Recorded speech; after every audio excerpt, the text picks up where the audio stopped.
ओकारं बिन्दुसंयुक्तं नित्यं ध्यायन्ति योगिनः कामदं मोक्षदं चैव ओंकाराय नमो नमः। अविरल शब्द घनौघ प्रक्षालित सकल भूतल कलंका मुनिविरूपार्षद तीर्था सरस्वतीर्तनोदुरितम् अज्ञानतिमिरान्धानां ज्ञानाञ्जनशलाकया चक्षुरुन्मीलितं येन तस्मै श्रीगुरुवे नमः। परम गुरुभ्यो नमः। परम्पराचार्य गुरुभ्यो नमः। सकलकलुषविध्वंसकं श्रेयसां परिवर्धकं धर्मसंबंधकं भव्यजीवमनप्रतिबोधकारकमिदं शास्त्रं श्री समयसारनामधेयम्। अस्य मूलग्रन्थकर्तारः श्री सर्वज्ञदेवाः, तदुत्तरग्रन्थकर्तारः श्री गणधरदेवाः प्रतिगणधरदेवाः। तेषां वचोनुसारमासाद्य श्रीमद् आचार्यप्रवर श्री कुन्दकुन्ददेवैर्विरचितं मंगलम भगवान वीरो मंगलम गौतमो गुणे मंगलम कुन्दकुन्दाद्यो जैनधर्मोऽस्तु मंगलम सर्वमंगलमांगल्यं सर्वकल्याणकारकं प्रधानं सर्वधर्माणां जैनं जयतु शासनं। कोटिशतं द्वादशैव कोटो लक्षाणि शीतैस्त्रिदिकानि चैव पञ्चाशदष्टोच सहस्रसंख्य मेतत्श्रुतं पंचपदं नमामि।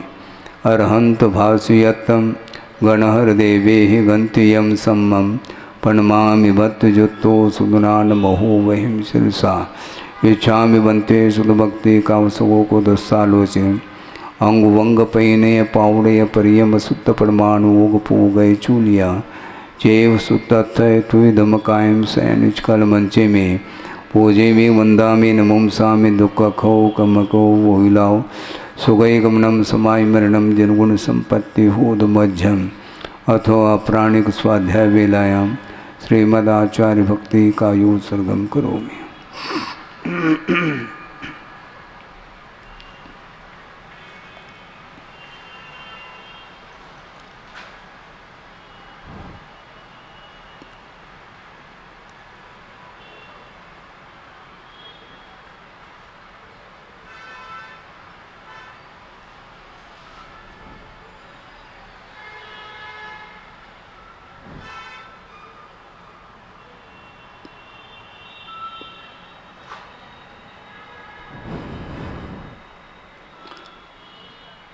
श्रुतजलधिपारगेभ्य स्वपरमतविभावना पटुमतेभ्य सुचरितपूर्णदेभ्यो नमो गुरुभ्यो गुणगुरुभ्य।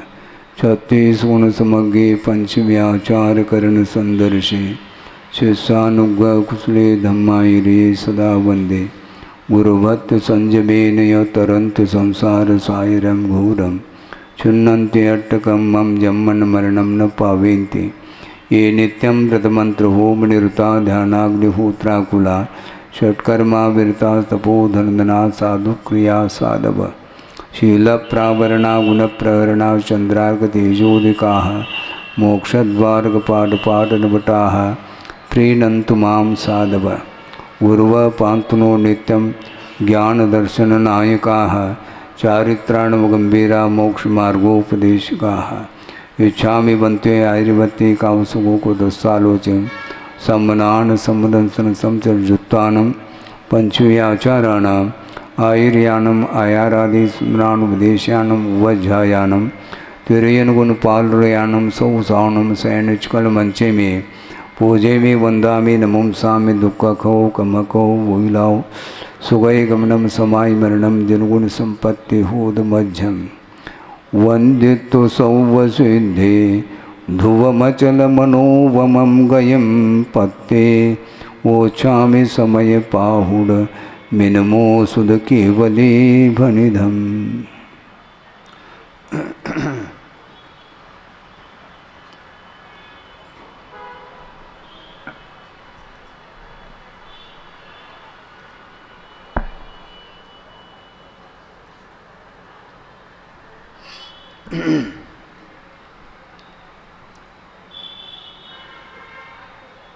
स्वसमय और पर समय को लेकर के एक कारिका के माध्यम से विषय दिया जा रहा है।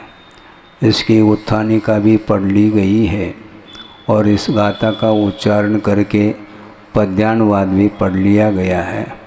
आगे टीका के माध्यम से इस गाथा का जो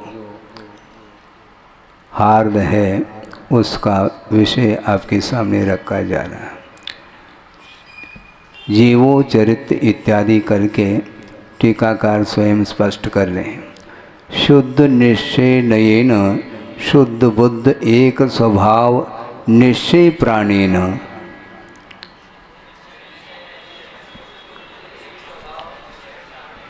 तथैव अशुद्ध निश्चय नयेन क्षायोक्षमिक अशुद्ध भाव प्राणैः असद्भूत व्यवहारेण यथा संभव द्रव्य प्राणैश्च जीवति जीविष्यति जीवित पूर्वो वा जीवः।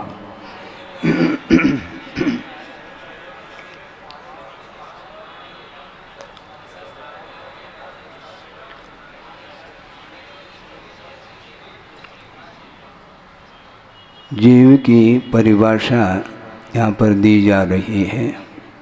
शुद्ध निश्चय नई का आलम्बन लेकर के हम विचार करते हैं तो शुद्ध बुद्ध एक स्वभावात्मक निश्चय प्राण हुआ करते हैं, जिसको निश्चय नयन चेतना जस इस प्रकार भी पंक्ति द्रव्य संग्रह में मिलती है।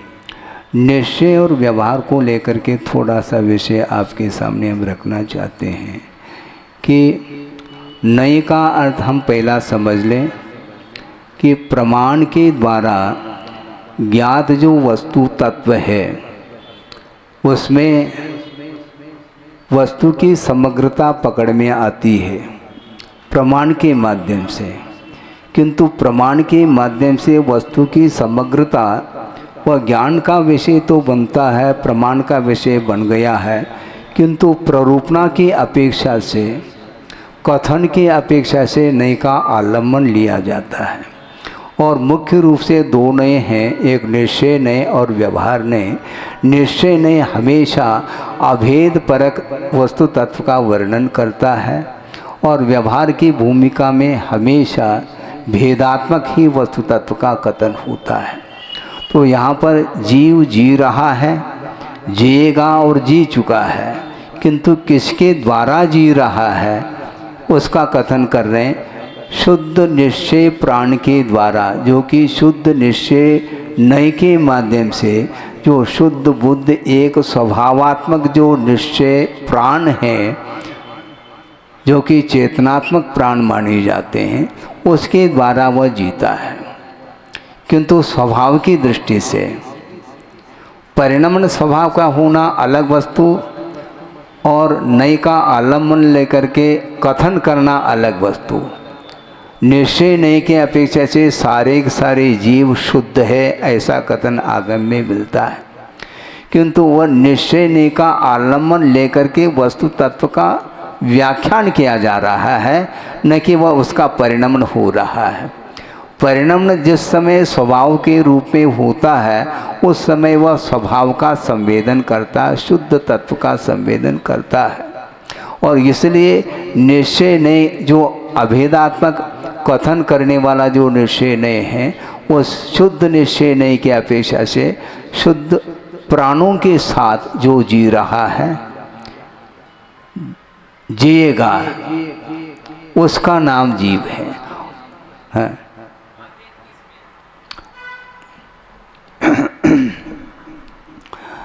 गुण और गुणी, हाँ बिल्कुल, सब में अभेद आता है, अभेद काय में नहीं आता है। गुण गुणी का संबंध, श्रद्धान श्रद्धे का संबंध, परिणाम परिणामी का संबंध, ये सारे सारे संबंध जो जुड़ रहे हैं ये अभेद को लेकर के संबंध है इसका। गुण और गुणी ये दो हैं, किंतु ये दो स्वरूप के अपेक्षा से भिन्नता को लेकर के रहते हुए भी इनमें क्षेत्र की भिन्नता नहीं है। इसमें गुण और गुणी में प्रदेशों के अपेक्षा से भिन्नता नहीं, किंतु स्वरूप के अपेक्षा से भिन्नता है, जो कि वह व्यवहारने का विषय माना जाता है। किंतु यहाँ पर अभेद संबंध जिसके साथ है, शुद्ध प्राणों का जीव के साथ संबंध है, उस विवक्षा से यहाँ पर शुद्ध प्राणों के द्वारा जो जीव जीता है, जिएगा या जी चुका है, उसका नाम जीव कहा है। और क्षायोपशमिक जो अशुद्ध भाव प्राण हैं, उसके माध्यम से जो जीता है उसको भी जीव बोलते हैं। क्षायोपशमिक भाव उसको बोलते हैं। जैसे तत्वार्थ सूत्र की विवक्षा से हम चलते हैं, क्योंकि भावेंद्री और द्रव्येंद्र की चर्चा आती है। क्षयोपशम विशेष का नाम ही भाव प्राण है। लब्धिपयोगो भावेंद्रियम, यह सूत्र आपने पढ़ा होगा। ज्ञानावरणी कर्म के क्षयोपशम विशेष का नाम लब्धि है, और उसका निमित्त पा करके पदार्थ को जानने के लिए जो प्रयत्न करता है जीव, उस प्रयत्न विशेष का नाम ही उपयोग कहा। ये दोनों भावात्मक है, तो ये भावेंद्र के रूप में इनको स्वीकारा है। इसलिए अशुद्ध निश्चय के अपेक्षा से क्षायोपशमिक भाव प्राण के द्वारा जीता है, जिएगा और जी चुका है, जिसका नाम जीव कहा। और ये दोनों निश्चय के साथ ही संबंध है। एक और मैं विषय आपके सामने रखना चाहता हूँ कि तादात्म्य और संश्लेष, ये दो शब्द हैं। गुण और गुणी का जो संबंध है आत्मा के साथ, वह तादात्म्य संबंध है। और तादात्म्य संबंध जो होता है, वह एक द्रव्यगत जो संबंध होता है, उसका नाम तादात्म्य कहा है। दो द्रव्यगत जो संबंध होता है, उसका नाम संश्लेष संबंध है। इसको हम उदाहरण के माध्यम से भी आपको स्पष्ट कर देना चाहते हैं।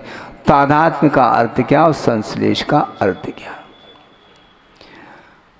जल है, जल की शीतलता, जल की जो शीतलता है वह जल के साथ उसका तादात्म्य संबंध है, और इसमें भी स्वाभाविक तादात्म्य है ये।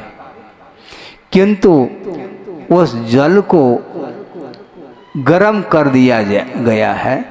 अग्नि के संपर्क में आकर के जल में जो उष्णता आई है, उस उष्णता का संबंध भी जल के साथ तादात्म्य हो करके भी वह वैभाविक तादात्म्य के अंतर्गत आता है, क्योंकि वह परसापेक्ष होने के कारण।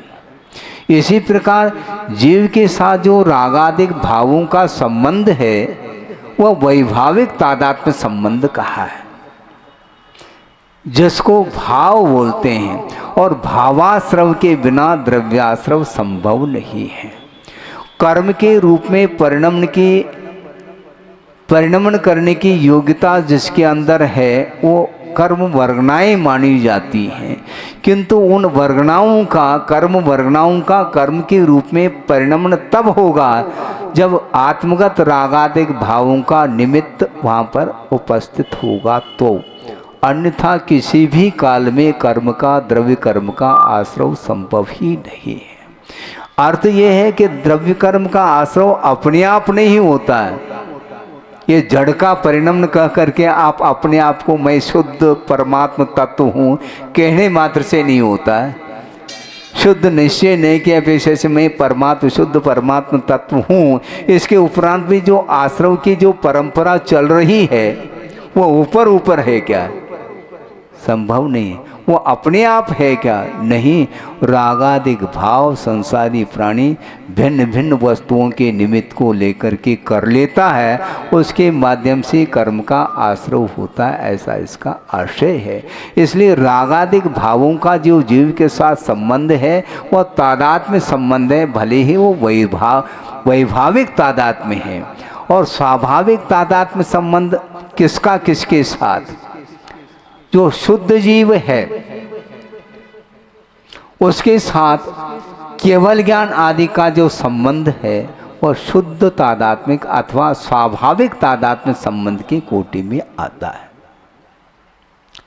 शुद्ध अवस्था एक अवस्था है, जीव की अवस्था, यह पर्याय मानी जाती है, जो कि मुक्त जीव की वह पर्याय है।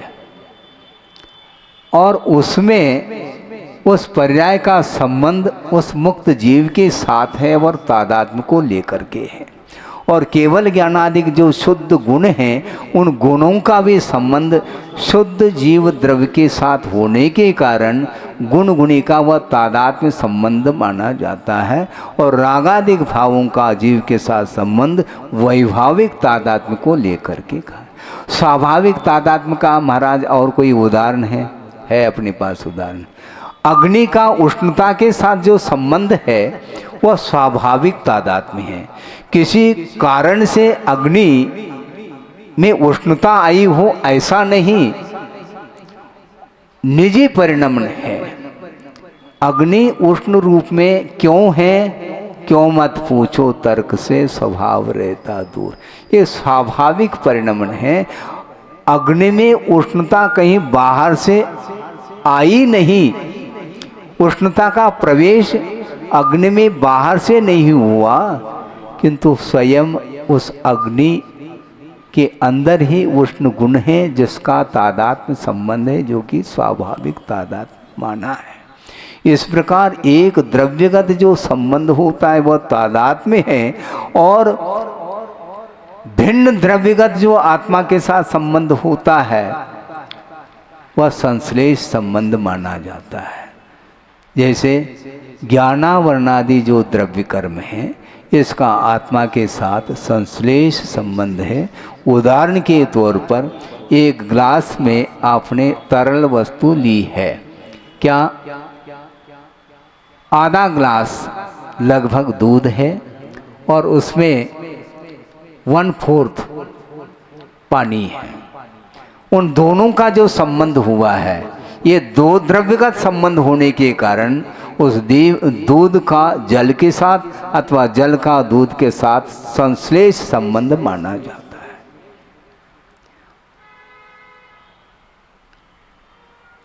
कई लोगों की धारणा हो सकती है, महाराज ये जो जीव में जो अशुद्धि आई है, वस्तुतः ये अशुद्धि ये पर्याय है और ये ऊपर ऊपर ही पर्याय तैर रही है।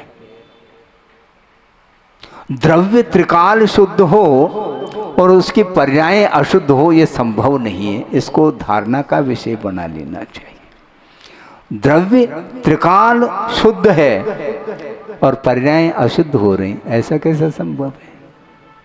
वह त्रिकाल शुद्ध है, यह शुद्ध निश्चय नहीं की विवक्षा से कहा गया है।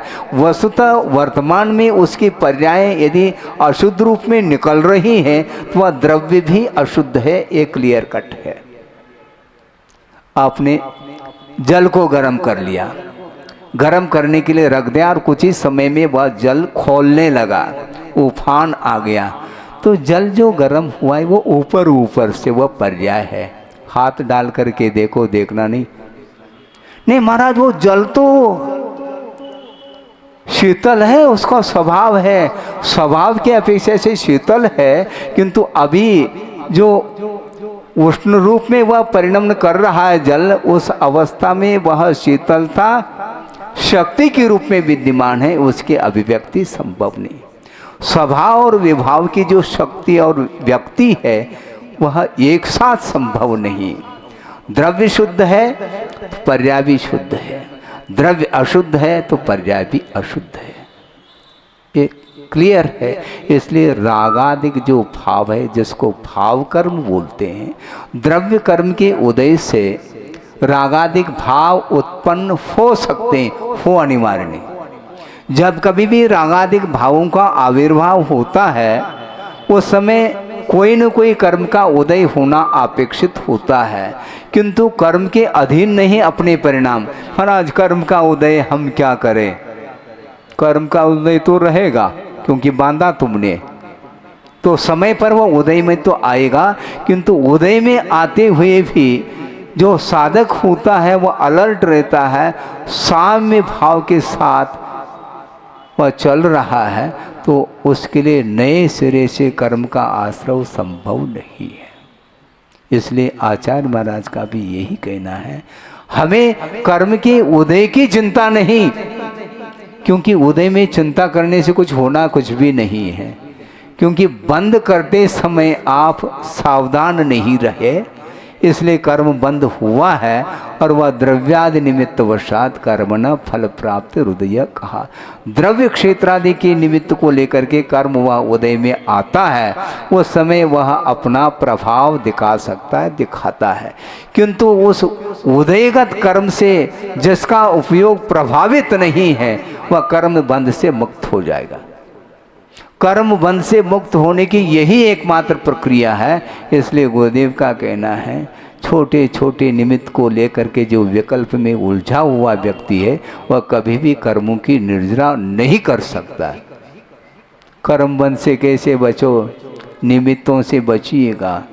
हाँ, बहुत कठिन है महाराज, कठिन तो है, जटिल तो है, किंतु कुटिल नहीं है वो।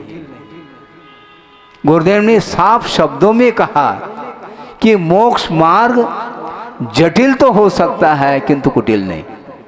मोक्ष मार्ग में यदि कुटिलाई आ गई वो मोक्ष मार्ग ही नहीं, ऐसा आगमकारों का कहना, मेरा नहीं। मोक्ष मार्ग में कदम रखते समय होशियारी के साथ रखिएगा। मोक्ष पथ पर हम आरूढ़ हैं और अपने परिणाम किस रूप में हो रहे हैं उस ओर यदि ध्यान नहीं है तो कर्म बंध से कभी भी वह बच नहीं सकता।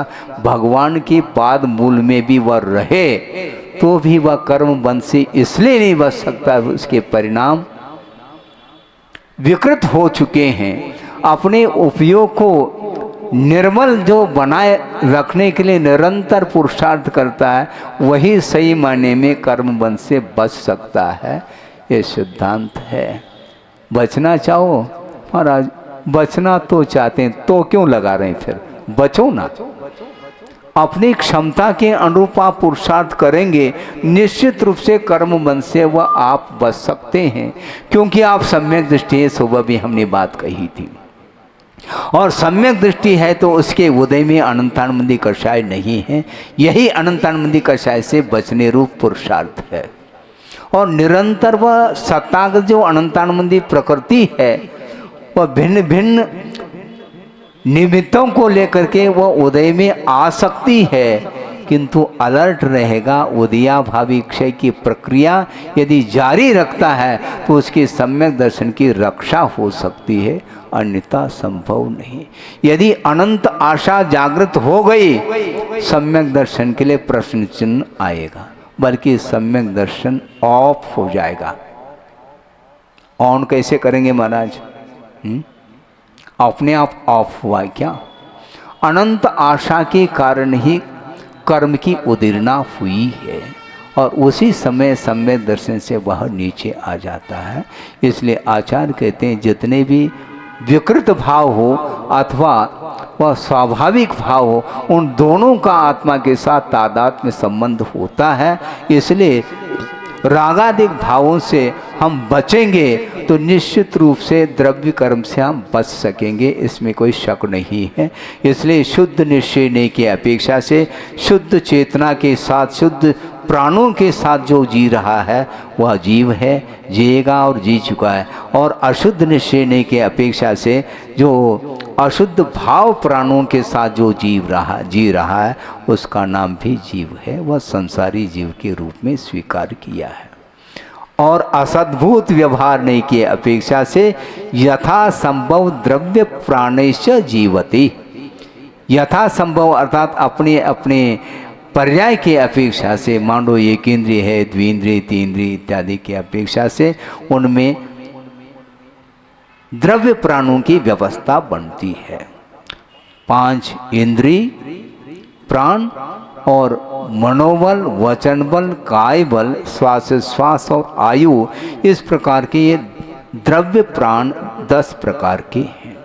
द्रव्य प्राण की व्यवस्था आगम ग्रंथों में दी है, जिसको द्रव्येंद्रिय बोल रहे हैं हम। अभी इंद्रिय की अपेक्षा से कथन किया जा रहा है, क्योंकि निर्वृत्त उपकरणे द्रव्येंद्रियम कहा। इंद्रियों की रचना इंद्रिय आकार से आत्म प्रदेशों की जो रचना विशेष है वह आभ्यंतर निर्वृत्ति है और बहिर्निर्वृत्ति इंद्रियों के आकार में जो नौकर्म वर्णाओं की रचना है इंद्रिय के आकार में, उसका नाम बहिर्निर्वृत्ति कहा। और इनकी रक्षा जो होती है वह उपकरण के द्वारा होती है, जो कि आभ्यंतर उपकरण और बहिर उपकरण के रूप में भी चर्चा की है। ज़्यादा यह विषय विस्तार को नहीं ले जाना चाहता क्योंकि प्रसंगांतर न हो और क्योंकि समय सार ग्रंथ हैं, बहुत ज़्यादा सिद्धांत का विषय यदि रखते हैं तो वह परिणति थोड़ी सी गौण हो जाती है अध्यात्म की। इसलिए यहाँ पर टीकाकर ने बिल्कुल स्पष्ट किया है, शुद्ध निश्चय ने अशुद्ध निश्चय ने, इस क्रम से वह शुद्ध प्राणों का और अशुद्ध प्राणों के साथ जी रहा है।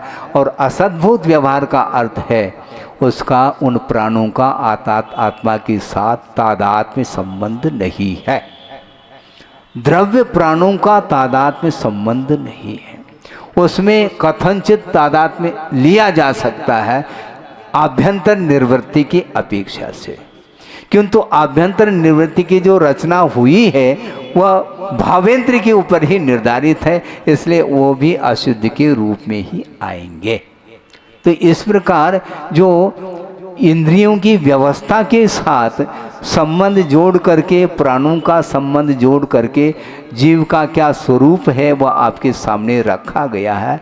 ये जीव है और उस जीव को ही, उस आत्मा को ही स्वसमय और परसमय की विवक्षा से वर्णन करने जा रहे हैं। सच जीवः चारित्र दर्शन ज्ञान स्थितः यदा भवति तदा काले तमेव जीवम हि स्फुटम स्वसमयम जानीहि।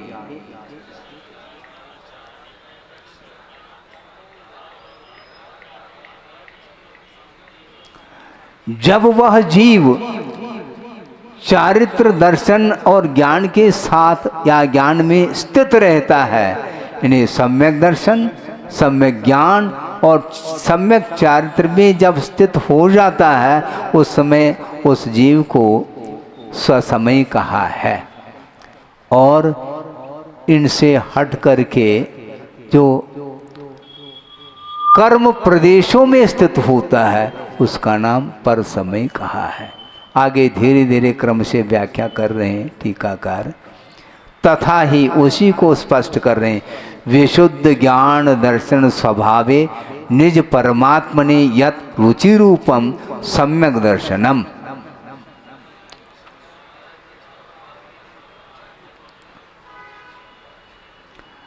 जो विशुद्ध ज्ञान दर्शन स्वभावात्मक जो निज परमात्म द्रव्य है, उसमें जो रुचि रूप आस्था रूप जो भाव है उसका नाम सम्यक दर्शन है। तत्र एव रागादि रहित स्वसंवेदनम ज्ञानम, उसी में रागादि से रहित जो अपना संवेदन आत्मक जो परिणति है वह ज्ञान की परिणति, उसी को ज्ञान कहा, सम्यक ज्ञान कहा। और तथैव निश्चल अनुभूति रूपम वीतराग चारित्रम इति उक्त लक्षणेन निश्चय रत्नत्रयेन परिणत जीव पदार्थ हे शिष्य स्वसमयम जानी ही, ऐसा कहा।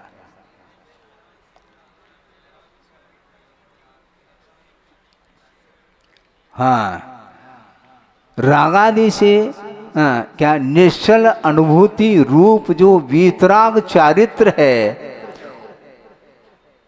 उस वीतराग चारित्र रूप लक्षण जिसका कथन किया गया है, ऐसे निश्चय रत्नत्रय के साथ परिणत जो जीव पदार्थ है उसको स्वसमय जानू, ऐसा कहा जा रहा है। तो संसारी प्राणी का परिणमन वर्तमान में क्या स्वसमय में हो रहा है, क्या पर समय में हो रहा है? पर समय में। क्यों? कर्माश्रित उसका परिणमन है, इसलिए उसको स्वसमय नहीं कह सकते। शुद्ध दर्शन ज्ञान और चरित्र के साथ जिसका परिणमन है उसको स्वसमय कहा, वही मुक्त आत्मा का स्वरूप है। हाँ, उसको स्वसमय बोला है और उसको कार्य समय सार की संज्ञा दी है आचार्यों ने। और कारण समय सार अलग है, क्योंकि कार्य समय सार के लिए जो कारण होता है, जो मार्गात्मक जो परिणति है जीव की परिणति, वह कारण समय सार को लेकर के, जो शुक्ल ध्यानात्मक जो परिणति है आत्मा की, वह कारण समय सार उसको संज्ञा दी है। और उसके माध्यम से जो शुद्ध परमात्मा तत्व का लाभ होता है, मुक्त अवस्था प्राप्त होती, उसका नाम स्वसमय कहा। अब बोलिए, कुछ बोलना चाहो? विनीत सागर जी को पूछ रहे हैं। हाँ, ठीक है, ठीक है ना? हैं? हाँ हाँ, ठीक है। बहुत अच्छा आपने ये प्रसंग रखा, और इस प्रसंग को भी हमने पहले भी रखा है, पुनः आपके निमित्त से वह प्रसंग स्मरण में आ रहा है। अमृतचंद सूरी ने, जहाँ तक मुझे स्मरण है, प्रवचन का वह प्रवचन सार के अंतर्गत वह आ सकता है, वह भाव कि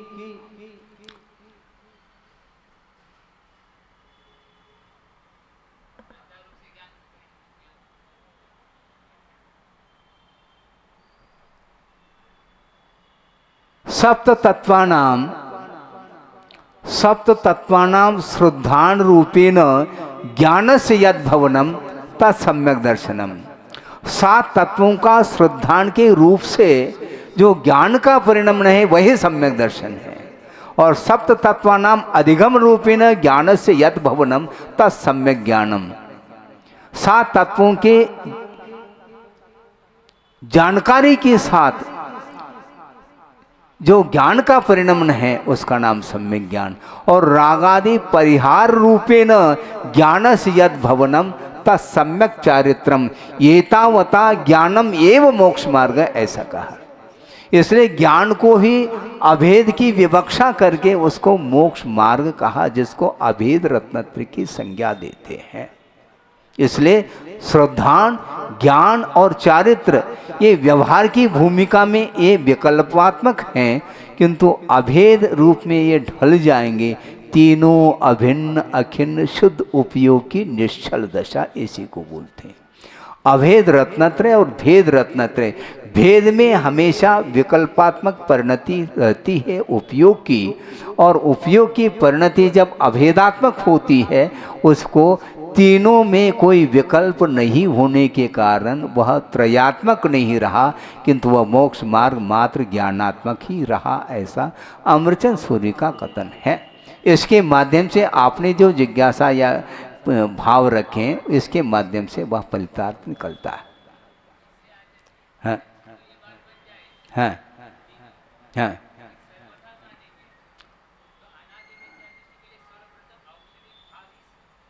सुनो तो, वहाँ यहाँ पर निश्चय का कथन किया जा रहा है, और निश्चय और व्यवहार की भूमिका। और इसलिए पूज्यपाद स्वामी ने भी स्पष्ट किया है कि सम्यक दर्शन की उत्पत्ति हो रही है, चाहे वह क्षायिक हो, चाहे औपशमिक हो, चाहे क्षायोपशमिक हो, किंतु उत्पन्न होते समय वेतरागता नहीं रहती उसके अंदर। जैसे प्रथम गुण स्थान से डायरेक्ट सप्तम गुण स्थान में वह छलांग लेता है, कौन? मिथ्या दृष्टि।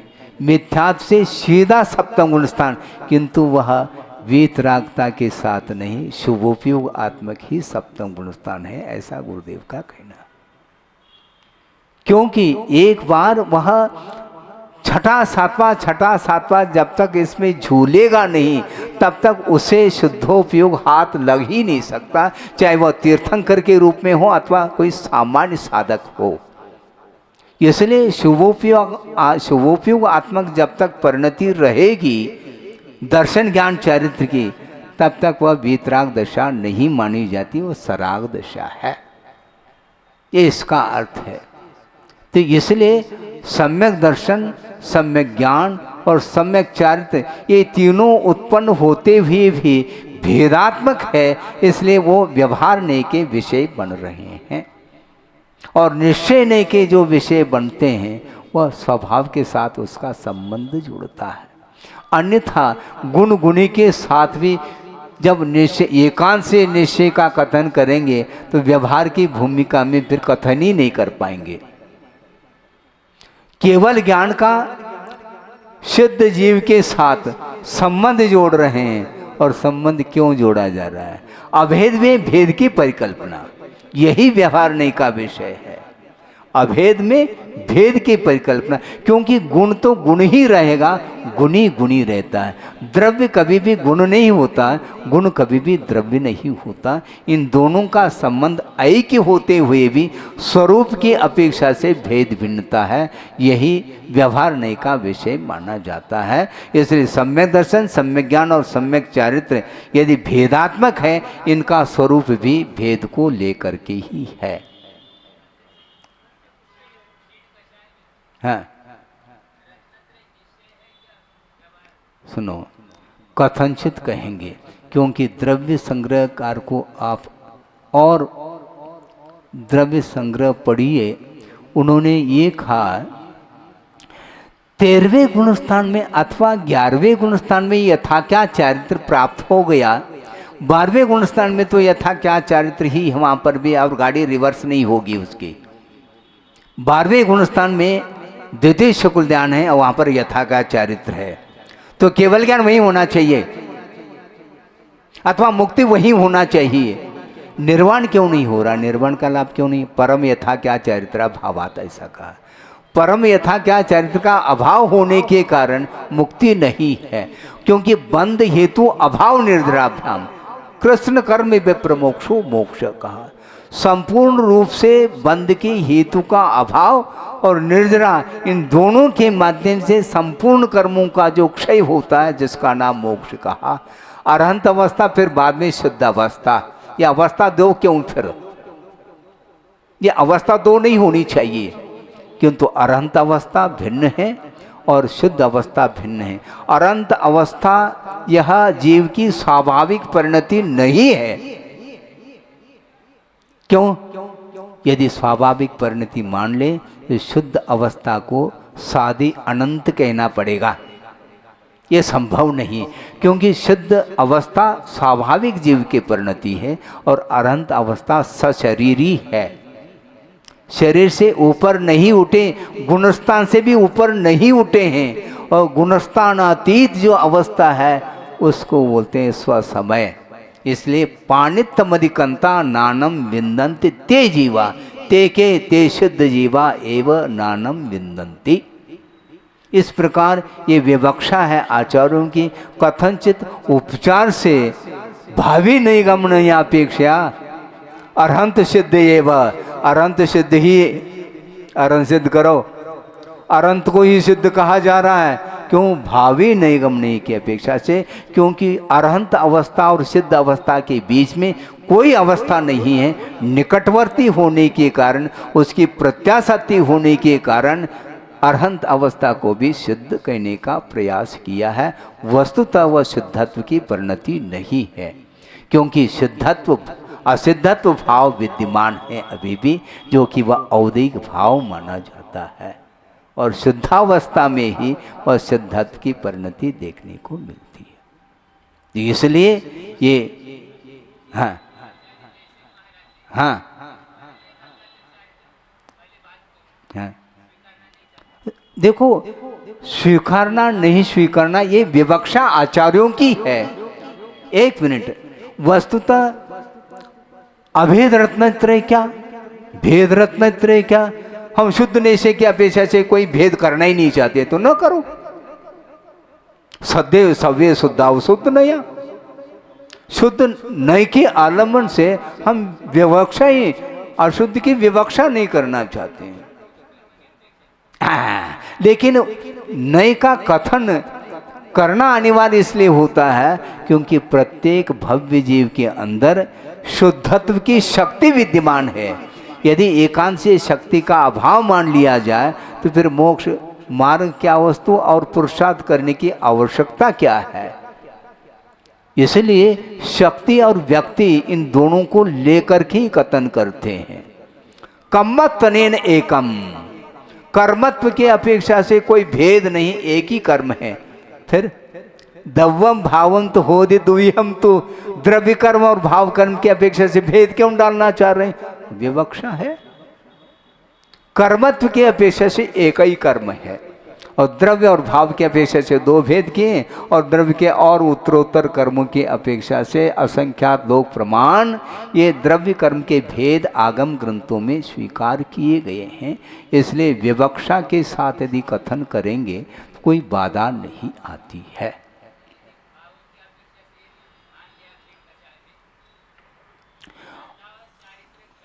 एक होते हुए भी क्या अभेद? अभेद का अर्थ क्या आप मानना चाहो? अभेद होते हुए, एक मिनट, अभेद होते हुए भी वहां पर तादात्म्य संबंध क्या है? वैभाविक है क्या स्वाभाविक है? इसको विवक्षित करना पड़ेगा। तादात्म्य संबंध रागादिक भावों का भी है तो भेदात्मक है क्या? नहीं, अभेद संबंध होते हुए भी वह वैभाविक तादात्म्य है। इसलिए शुक्ल ध्यान भी आत्मा की स्वाभाविक परिणति नहीं, क्योंकि वह ध्यानात्मक परिणति है। शुद्ध अवस्था में ध्यान नहीं है बंधुओं। शुद्ध परमेष्ठी ध्यानातीत हो चुके हैं, जबकि 12वें गुणस्थानवर्ती ध्यानातीत नहीं है। अब क्या करना चाहो बोलो? ठीक है, लेकिन यह भी वैभाविक ही है। यह भी रागादिक भाव और शुक्ल ध्यानात्मक परिणति सामान्य रूप से वैभाविक तादात्म्य के तादात्म्य संबंध है, किंतु उसमें भी हमें भेद डालना पड़ेगा। हाँ, जहां तक विधिवत भेद करिए, व्यवहार नहीं का आलम्बन लेंगे तो विधिवत हमें भेद करना ही पड़ेगा।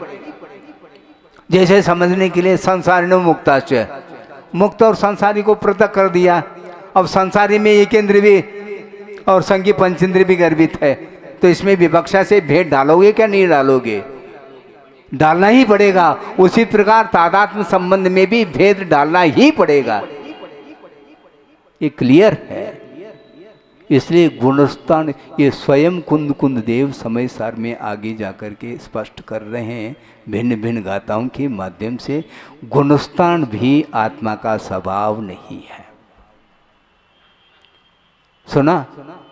गुणस्थान भी आत्मा का स्वभाव नहीं, अध्यात्म भाव भी आत्मा का स्वभाव नहीं, संक्लेश और विशुद्ध स्थान भी आत्मा के स्वभाव के अंतर्गत नहीं आते, मार्गना भी आत्मा का स्वभाव नहीं। तो क्या करोगे? इन सभी वैभाविक भावों से जब ऊपर उठता है उस समय स्वभाव हाथ लगता है। उनके पास हाथ नहीं, किंतु स्वभाव हाथ लग रहा है उनके। आपके पास हाथ दो दो है वो करके स्वभाव हाथ नहीं लग रहा, क्योंकि परिणमन वैभाविक है ना, बड़ा अंतर है। इसलिए त्रिकाल शुद्ध है जीव, इस प्रकार का जो कथन किया है वह प्रमाण की विवक्षा में नहीं, नय की विवक्षा में, और उसमें भी वह शुद्ध निश्चय नय की विवक्षा बना करके कथन किया जा रहा, और कथन शक्ति की अपेक्षा से हो रहा है, न कि संसारी प्राणी का परिणमन स्वभाव रूप में हो रहा, संभव ही नहीं।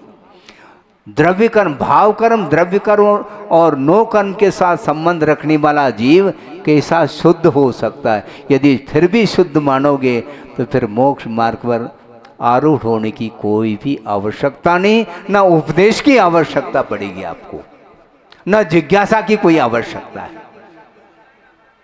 है। कहां पड़ेगा? ये भेदात्मक ही तो कथन है। कहां तक भेद करना? जहां तक विधिवत भेद हो सके वहां तक भेद करिए आप। इसलिए शुक्ल ध्यान भी आत्मा का स्वभाव नहीं, क्योंकि ध्यानातीत अवस्था का नाम सिद्ध अवस्था है। इसलिए वो मंजिल तक पहुंच चुके हैं, हम अभी मार्गी है, हम मार्ग पर चल रहे हैं। सम्यक दर्शन ज्ञान चारित्राणी, मोक्ष नहीं कहा, मोक्ष मार्ग कहा। इसलिए हम मार्ग पर चल रहे हैं और मार्गातीत वो हो चुके हैं। इसलिए मुक्त अवस्था और संसार दशा, इन दोनों में बड़ा अंतर है, ऐसा इसका भाव है। जी, कहा ही जा रहा है, यही कहा जा रहा है। हाँ। अरहंत अवस्था भी वैभाविक परिणति है। बहुत अच्छा सुपर एग्जाम्पल दिया था गुरुदेव ने। क्या? आप दूध तपाते हैं, दूध तपाने के बाद उसमें अनुपात से जामन डाला जाता है, और क्या जम जाता है? दही नहीं, दूध जम जाता है। ये ध्यान रखो। ये व्यवहार कितना उथला है, देखो। ये दूध जम रहा है और आप कह रहे हैं दही जम रहा है। दही थोड़ी जमता है, जमा हुआ है वो दूध, जमा हुआ, उसी को दही बोलते हैं। तो अनुपात से आपने दूध में जामन डाल करके उसको रखा दूध को, और समय पर वह दूध जम गया, यानी वह दही के रूप में परिणत हो गया। अब मथाने के माध्यम से दही का मंथन कर रहे हैं, दूध का नहीं। दही का मंथन करेंगे तो नवनीत आ जाता है। ये नवनीत क्या है? यही अनंत अवस्था है। और घृत घी शुद्ध अवस्था है। उसके बाद कोई अवस्था नहीं वहां पर है। अरहंत अवस्था नवनीत की अवस्था है, इसलिए वह वैभाविक परिणति है। जब अग्नि संस्कार हो जाए तो उस वही नवनीत घृत के रूप में परिणत होता है। इसी प्रकार अरहंत अवस्था भी और गुणस्थान में जो भी अवस्था है वो सारी सारी अवस्था वैभाविक है। लेकिन वैभाविक उसकी कैटेगरी भिन्न भिन्न है। जिस प्रकार सम्यक दर्शन में भेद भिन्नता है, उसी प्रकार वैभाविक अवस्था में भी भेद भिन्नता है। समझने के लिए बहुत अच्छा उदाहरण इसको दिया जा सकता है। स्वर्ण पाषाण है और विधिवत उस पाषाण में से स्वर्ण को पृथक किया है, लेकिन वह स्वर्ण 100 टंच नहीं, 16 वाणी का नहीं है, तो उसमें अभी भी बट्टा है। यानी वैभाविक परिणति उसके अंदर अभी भी है। कितने, एक बार, 2 बार, 3 बार इस प्रकार तपाते तपाते तपाते अंतिम लास्ट एक बार तपाया, और पूर्णतः उसमें से जो अशुद्ध अवस्था थी वह समाप्त हो गई। तो एक बार तपाने से जो उसके अंदर जो वैभाविक परिणति जितने अंश में निकल गई है, बाकी सारी वह अवस्था या वह परिणति स्वाभाविक है क्या? वह भी वैभाविक है। इसलिए 14वें गुणस्थान तक जीव की वैभाविक परिणति सिद्ध होती है। इस प्रकार शुद्ध निश्चय नहीं के अपेक्षा से शुद्ध भावों के साथ जी रहा है, और अशुद्ध निश्चय नहीं के अपेक्षा से क्षायोश्रमिक भाव के साथ जी रहा है, और असद्भुत व्यवहार नहीं की अपेक्षा से द्रव्य भावों के साथ जीता है, जी रहा है और जिएगा। उसका नाम जीव कहा था। और स्वसमय किसको कहेंगे? विशुद्ध ज्ञान दर्शन स्वभावात्मक जो निज परमात्मा तत्व है, उसमें जो श्रद्धान कर रहा है उसका नाम सम्यक दर्शन, और उसी रागादि से रहित स्वसंवेदन जो ज्ञान है उसका नाम सम्यक ज्ञान, और निश्चल अनुभूति रूप जो वीतराग चारित्र है वही जिसका लक्षण है। ऐसे निश्चय रत्नत्रय के साथ जो परिणत जीव पदार्थ है, हे भव्य, उसको स्वसमयम जानी ही, उसको स्वसमय जानो। परिणमन कर रहा है क्या अभी वर्तमान में? परिणमन हो रहा है क्या? कथन की अपेक्षा से किया है।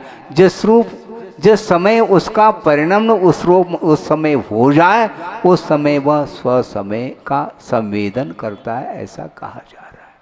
कभी भी मोक्ष मार्गी कभी भी अवस्था, शुद्ध अवस्था का संवेदन नहीं कर सकता। हाँ, शुद्ध अवस्था का संवेदन यही हो जाए तो यही स्वसमय हो गया। फिर पर समय कौन है?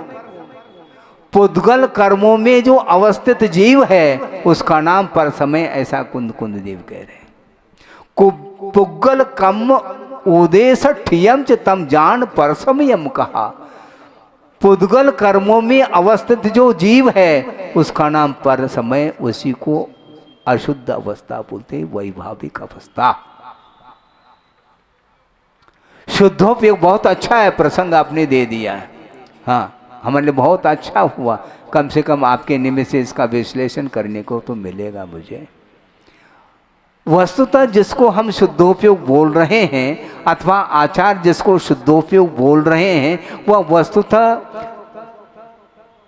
कारण में कार्य का उपचार करके उसका विश्लेषण किया जा रहा है, क्योंकि वह शुद्धोपयोग के लिए कारण होने के कारण उसको शुद्धोपयोग कहा, न कि वस्तुतः शुद्धोपयोग है। एक मिनट, जिसको खुलासा कर रहा हूं, जिसको आगम पद्धति से शुक्ल ध्यान कहा, उसी को अध्यात्म पद्धति से शुद्धोपयोग की संज्ञा दी है, किंतु कार्य में कारण का उपचार करके उसको शुद्धोपयोग बोला है। अन्यथा यहीं पर शुद्धोपयोग हो जाए, शुद्ध अवस्था का संवेदन यहीं पर होने लग जाएगा, ये संभव नहीं है। कार्य में कारण का उपचार है, बिल्कुल बहुत अच्छा है। जो शुद्धोपयोग है अथवा जो शुक्ल ध्यान है, द्वितीय शुक्ल ध्यान, वह किस गुण की परिणति है? ज्ञान गुण की। स्वाभाविक ज्ञान गुण की परिणति है कि वैभाविक? स्वाभाविक नहीं, क्योंकि क्षावयवश्रमिक ज्ञान की परिणति है। अभी केवल ज्ञान हुए ही नहीं। केवल ज्ञान हुआ है क्या? केवल ज्ञान की वो परिणति है ही नहीं। शुक्ले चादे पूर्वविदा, पूर्वविद का यह द्रव्य श्रुत है और वह भाव श्रुत है। तो भाव श्रुत केवली जिसको बोलते हैं, वह शुक्ल ध्यान की परिणति, वह क्षायोपशमिक ज्ञान की परिणति है, न क्षायिक ज्ञान की परिणति। बिल्कुल छद्मस्थ है। छद्मनि तिष्ठति इति छद्मस्थ। छद्म का अर्थ क्या होता है? पाप होता है। पाप कर नहीं रहे, किंतु पाप कर्म का उदय वहां पर भी विद्यमान है, ज्ञानावरणीय कर्म का उदय वहां पर भी चल रहा है।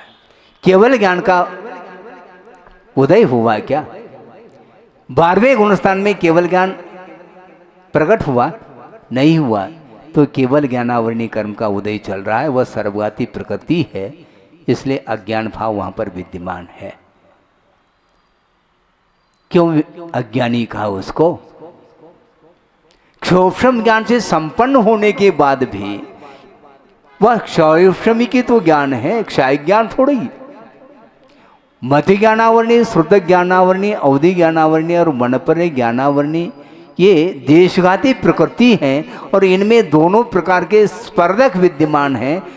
सर्वघाती स्पर्धक का उदयाभावेक्षय सदवस्था रूपोपशम, और देशघाती स्पर्धक का उदय चल रहा है। इसलिए मति ज्ञान, श्रुति ज्ञान, अवधि ज्ञान, मनपर ज्ञान से संपन्न हो सकते हैं, किंतु केवल ज्ञान अभी भी उदित नहीं हुआ।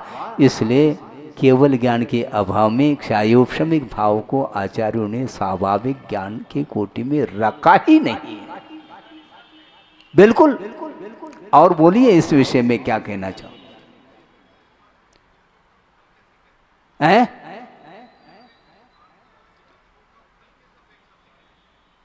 इसलिए कहते हैं क्योंकि केवल ज्ञान प्रकट हुआ है। नहीं, उसको शुद्धोपयोग मानते हुए भी जो ध्यानात्मक शुद्धोपयोग है वह नहीं है वो, क्योंकि ध्यान का फल है।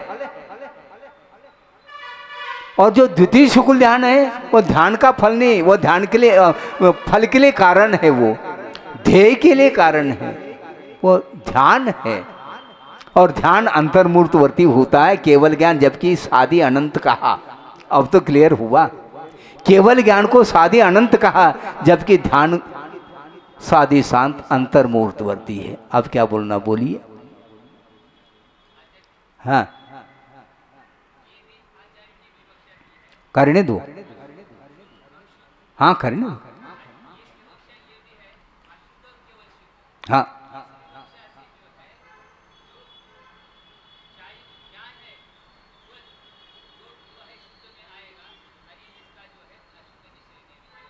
किसका?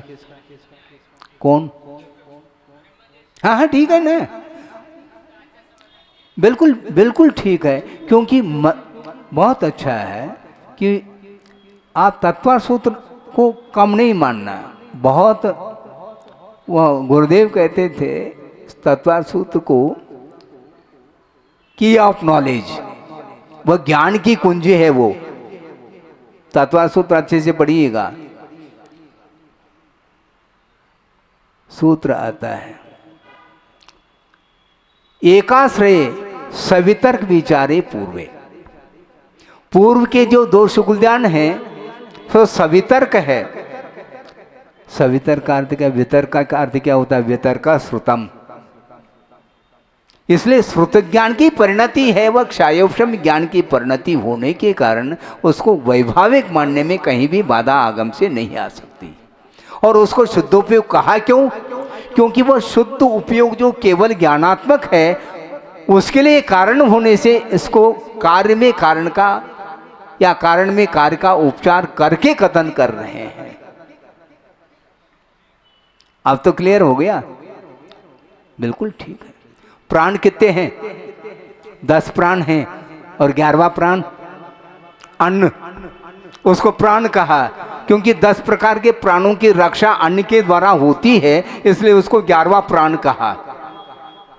उसी प्रकार यहाँ पर क्षयोपशम ज्ञान को भी शुद्धोपयोग इसलिए कह रहे हैं क्योंकि यही कारण ही कारण कार्य के रूप में ढलने वाला है, कारण ही कार्य के रूप में परिणत होता है। इसलिए वो उस कार्य के लिए जो क्षय ज्ञानात्मक जो केवल ज्ञान है उसके लिए कारण होने के कारण इस शुद्धोपयोग, इस केवल अपने शुक्ल ध्यान को भी शुद्धोपयोग की संज्ञा दी है, किंतु ये ध्यानात्मक परिणति है, ध्येयात्मक नहीं है। एकदम क्लियर है। और यदि थोड़े बहुत बचा हुआ हो, क्योंकि क्षोभम ज्ञान है, बच सकता है, बिल्कुल माना है। हाँ हाँ बिल्कुल बिल्कुल बिल्कुल। अब सोचो संसारिणो मुक्तश्च, अरहंत परमेष्टि को आप मुक्त मानते हैं कि संसारी? महाराज उनको केवल ज्ञान हो गया, केवल ज्ञान अलग विषय है। उनका वो जीव का जो परिणमन है, द्रव्य का परिणमन, उसके महात्मा की मुक्त दशा है, मुक्त अवस्था है क्या? कृष्ण कर्म भी प्रमोक्षो मोक्षो हो, अभी गुणस्थानातीत हुए नहीं और हम मुक्त मानने लग गए। भावी निगम की नहीं की अपेक्षा से अब मानते रहो, कोई बाधा नहीं। बिना विवक्षा से एकांत से वस्तु का प्रतिपादन यदि करेंगे निश्चित रूप से वह आगम से मेल नहीं खाता। इसलिए केवल ज्ञान अलग वस्तु, और जिसको शुक्ल ध्यान की संज्ञा दी है वह क्षयोपशम ज्ञान की परिणति होने के कारण उसको वैभाविक की कोटि में रखा है। किंतु वैभाविक ज्ञान होते हुए भी वह सम्यक ज्ञान है, क्योंकि सम्यक ज्ञान के लिए ही कारण है। उसको सम्यक, जो जो वैभाविक है वो सारे सारे सम्यक है ऐसा नहीं, किंतु कुमति ज्ञान, कुश्रुति ज्ञान, कुअवधि ज्ञान ये सम्यक ज्ञान नहीं है, ये भी वैभाविक है। और मति श्रुत अवधि मन पर ये भी वैभाविक है, किंतु ये चारों सम्यक ज्ञान के कोटि में आते हैं और वो मिथ्या ज्ञान की कोटि में आते हैं। इसलिए बहुत व्यवहार नहीं का आलम्बन लेकर के आप व्यवस्थित आगम के अनुरूप यदि भेद का कथन करते हैं तो अच्छे ढंग से आपको वस्तु तत्व पकड़ में आ सकता है। कौन सा? हाँ बहुत, हाँ बिल्कुल। इसीलिए 4 आघात्या कर्म अभी विशेष है, इसलिए वह नवनीत का गोला आधा डूबा हुआ है और 4 घातिया कर्म नष्ट हो चुके हैं, इसलिए आधा ऊपर दिख रहा है। कितना सटीक उदाहरण है। एक और उदाहरण दिया था, आपके सामने रख रहा हूं प्रसंग, इसलिए एक वह है अभी आने वाला है 15 अगस्त। 15 अगस्त और 26 जनवरी इन दोनों में क्या अंतर है? ये भी दिया था। 15 अगस्त के दिन भारत स्वतंत्र हुआ, लेकिन संविधान आधिपत्य 26 जनवरी है क्या नहीं? ठीक है, तो 15 अगस्त और 26 जनवरी में अंतर है। उसी प्रकार अनंत अवस्था और सिद्ध अवस्था, ये गुरुदेव के उदाहरण है, उन्हीं के लिए ताली बजाओ। हाँ, तो इस प्रकार ये वस्तु तत्व का जो स्वरूप है, भिन्न भिन्न नयों का आधार लेकर के यहाँ पर टीकाकरण ने स्पष्ट किया। इसलिए सम्यक दर्शन, शुद्ध निश्चल अपने सम्यक दर्शन, सम्यक ज्ञान और सम्यक चारित्र के साथ परिणमन करने वाला जो जीव पदार्थ है, उसको स्व समय ऐसा जानो, ऐसा का। संसारी प्राणी पर समय में डूबा हुआ। हाँ, पर समय कहाँ तक? जब तक गुणस्थान अवस्था रहेगी तब तक वह पर समय। तो हम और आप कहाँ गए? जब केवली भगवान भी पर समय के अंतर्गत आ रहे हैं, तो हम क्या स्वसमय में डूब गए क्या? संभव नहीं। बिल्कुल। और स्वयं कुंद कुंद देव पंचास्तिका में स्पष्ट कर रहे हैं, 3 प्रकार की चेतना होती है। एक कर्मफल चेतना, एक कर्म चेतना और एक ज्ञान चेतना। इन तीनों के अधिकारी कौन हैं? सव्वे खलु कम्म फलम थावर काया। जितने भी स्थावर कायिक जीव हैं, इन्हें पृथ्वी का एक, जल का एक, अग्नि का एक, वायु का एक, वनस्पति का एक, ये जितने भी एकेंद्रीय जीव हैं, ये कर्म फल चेतना की अधिकारी हैं। इनमें कर्म नहीं होता, बुद्धि पूर्वक चेष्टाएं नहीं होती, क्योंकि बुद्धि नहीं है, बुद्धि काम नहीं करती। तिष्ठति स्थावर, एक इंद्रिय जिसके पास है। वृक्ष खड़ा है, रात दिन तीनों ऋतुओं में, या 6 ऋतुओं में, कितनी ऋतु होती? 6 ऋतु। वृक्ष खड़ा है, रात दिन खड़ा है, और मान लो कृषक पहुंच गया है हाथ में कुल्हाड़ी लेकर के काटने के लिए, लेकिन वह वृक्ष भाग नहीं सकता। इसी को बोलते हैं कर्म फल चेतना, उसको भोगना ही पड़ेगा। और त्रसजीव है तो वो भाग सकते हैं यथा योग्य। इसलिए सव्वे खलु कम्म फलम थावर काया तसाय कज्जुदम। जो त्रस्कायिक जीव हैं वे कर्म फल चेतना नहीं, किंतु कर्म चेतना के अधिकारी हैं। द्विंद्रिय, तीन्द्रिय, चौरिंद्रिय से लेकर के जितने भी जीव हैं, वे कर्म चेतना और वो कर्म फल चेतना और ज्ञान चेतना के अधिकारी हम और आप है क्या? पाणित मदिकंता नानम विंदंत ते जीवा। प्राणों से जो अतिक्रांत हैं वे ही सिद्ध परमेष्ठी ज्ञान चेतना के अधिकारी, यानी शुद्ध ज्ञान चेतना, जिसको स्वसमय बोलते हैं। बाकी सारे सारे कर्म प्रदेशों में स्थित जो आत्मा है वही पर समय, ऐसा कुंद कुंद देव कह रहे। कर्म का उदय चल रहा है क्या? नहीं, 14वें गुणस्थान तक चलेगा, सब पर समय है, और 4थे गुणस्थान में स्वसमय का अनुभव होने लग गए। ये सब ठीक नहीं है।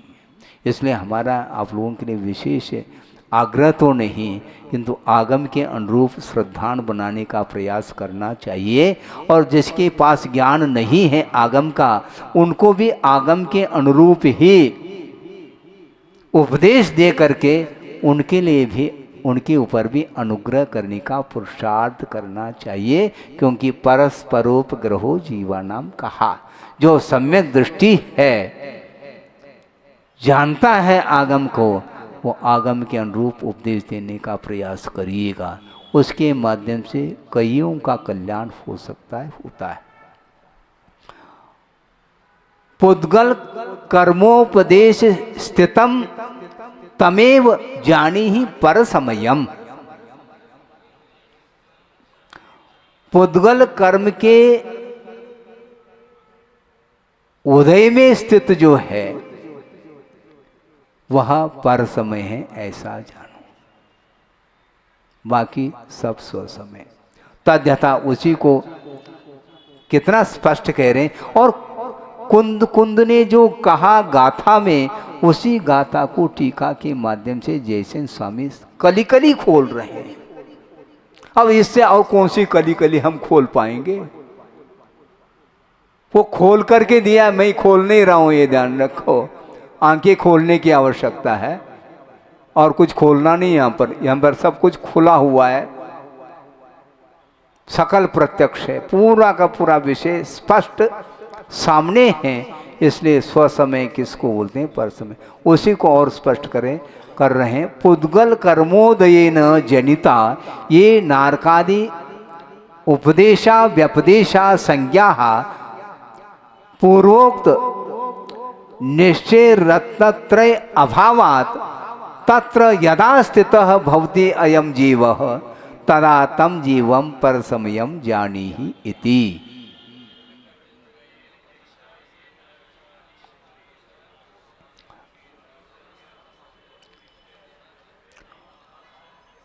हाँ, पुद्गल कर्म के उदय से उत्पन्न जो नर नारकादिक जो संज्ञाएं हैं, ये सारे सारे जीव की संज्ञाएं हैं। संसारी जीव की, कोई मनुष्य है, कोई नारकी है, कोई तिरंज है, कोई देव है, कोई एक इंद्रियादिक भिन्न भिन्न पर्यायों के साथ जी रहा है। ये जितने भी व्यपदेश अर्थात संज्ञाएं हैं, वो सारे सारे संसारी जीव के लिए लागू होते हैं। इसलिए पूर्व में कहा हुआ जो निश्चय रत्नत्रय आत्मक जो भाव है, उसका अभाव होने के कारण क्या कहा? निश्चय रत्नत्रय अभावात् तत्र यदा स्थितः। इन पर्यायों में जब तक स्थित रहता है तब तक उस जीव को पर समय जानू, ऐसा कहा है। बोलो क्या बोलना है? 14वें गुणस्थान तक मनुष्य आयु का उदय है, इसलिए और मनुष्य गति का भी उदय है, इसलिए उनको मनुष्य गति का जीव कहा जाएगा। मरना के माध्यम से यदि मान लो आप पदार्थ का ज्ञान करना चाहो तो मनुष्य गति का उदय कहाँ से कहाँ तक गुणस्थान की विवक्षा में, तो प्रथम गुणस्थान से लेकर के 14वें गुणस्थान तक मनुष्य गति का उदय है। उसके उदय के कारण ही वह पर्याय उन्हें मिली है। इसलिए उस पर्याय में जो स्थित जीव है उसको परसमय ऐसा जानो कहा जा रहा है। बिल्कुल, हाँ ठीक है, बिल्कुल। आप समझ क्या रहे हैं? बहुत अच्छा है। इसको और अलग ढंग से हम कहना चाह रहे हैं। जो आपने कहा प्रकारांतर से मैं कह रहा हूं। सुनो, एक परंपरा कारण है और एक साक्षात कारण होता है। साक्षात जो कारण होता है वह कार्य की उत्पत्ति में अनंतर पूर्व क्षणवर्ती हुआ करता है, वह साक्षात कारण माना जाता है। और अनंतर उत्तर क्षणवर्ती जो होता है वह कार्य साक्षात माना जाता है। इसलिए 14वें गुणस्थान के अंत समय में निर्वाण का लाभ होगा। उसके पूर्व अवस्था में कारण है और वही कार्य के रूप में ढलेगा, यह सिद्धांत है। एक समयवर्ती, किसी को अर्थ पर्याय बोलते हैं, और अर्थ पर्याय वह एक समयवर्ती हुआ करती है, वह अनंतर पूर्व क्षणवर्ती वह कारण है, और वह अनंतर उत्तर क्षणवर्ती कार्य के लिए वह कारण सिद्ध होता है। बाकी सब परंपरा, हाँ बाकी सब परंपरा। अंतर्मुहूर्त काल है किसका?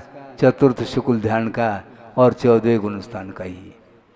तो अंतर्मुहूर्त का अर्थ क्या? अंतर्मुहूर्त तक 14वें गुणस्थान का संवेदन उन्होंने किया है, और तब कहीं जा करके वह अंतिम समय में वह निर्वाण के लिए साक्षात कारण बनता है। इस प्रकार ये बहुत सूक्ष्म विषय है और बिल्कुल स्पष्ट हो गया आगम के माध्यम से। इससे ज़्यादा हम स्पष्ट इसलिए नहीं कर सकते हैं क्योंकि हम भी छद्मस्त ठहरे है ही नहीं। इसके उपरांत भी मान लो किसी को जिज्ञासा बनी रह सकती है, क्योंकि एक समयवर्ती जो परिणति है वह केवल ज्ञान का विषय बनता है, छद्मस्त ज्ञान गम्य है ही नहीं। इसलिए एक स्थान पर धवलाकर ने स्पष्ट किया है, गणधर परमेष्टि को भी जिज्ञासा होती है, क्योंकि द्रव्य श्रुत जो होता है वह क्षयोपशमिक वह ज्ञान के अंतर्गत आता है, और जब तक क्षयोपशम दशा बनी रहेगी तब तक वह जिज्ञासाएं उत्पन्न होती हैं, क्योंकि वस्तु का जो स्वरूप है वह अनंतात्मक है। तो ऐसी स्थिति में उस अमूर्त जीवात्मा का ज्ञान, जिसके अंदर अनंत गुण हैं, उनका परिज्ञान छद्मस्त ज्ञान के द्वारा संभव है क्या? नहीं है। इसलिए श्रद्धान की आवश्यकता है।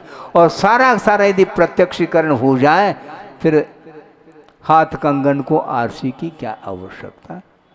जब पूरा का पूरा विश्व ही उनके ज्ञान में, केवल ज्ञान में अवतरित हो रहा है, तो ऐसी स्थिति में उनके लिए कोई भी ज्ञेय पदार्थ अवशिष्ट नहीं रहा जानने के लिए। किंतु गणधर परमेष्टि के पास जो ज्ञान है वह केवल ज्ञान की तुलना में वो बूंद के समान है। इसलिए जब उनकी जिज्ञासा का समाधान कोई नहीं कर सकता, तो हम और आपका समाधान में कौन दे सकता है? इसमें यथा योग्य जो जिज्ञासा आपकी रहेगी उसका समय पर समाधान किया जाएगा। इस प्रकार इति स्वसमय पर समय लक्षणम ज्ञातव्यम।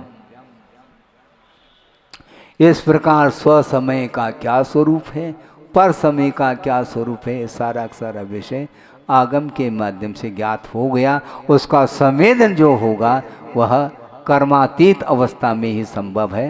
ये इस गाथा का फलितार्थ है। बोधि समाधि परिणाम शुद्धि स्वात्मोपलब्धि शिव शोक शुद्धि चिंतामणिम चिंतित वस्तुदाने त्वामंद मानस्य ममास्तु देवी। परम पूज्य आचार्य गुरुवर श्री विद्यासागर जी मुनि महाराज की जय।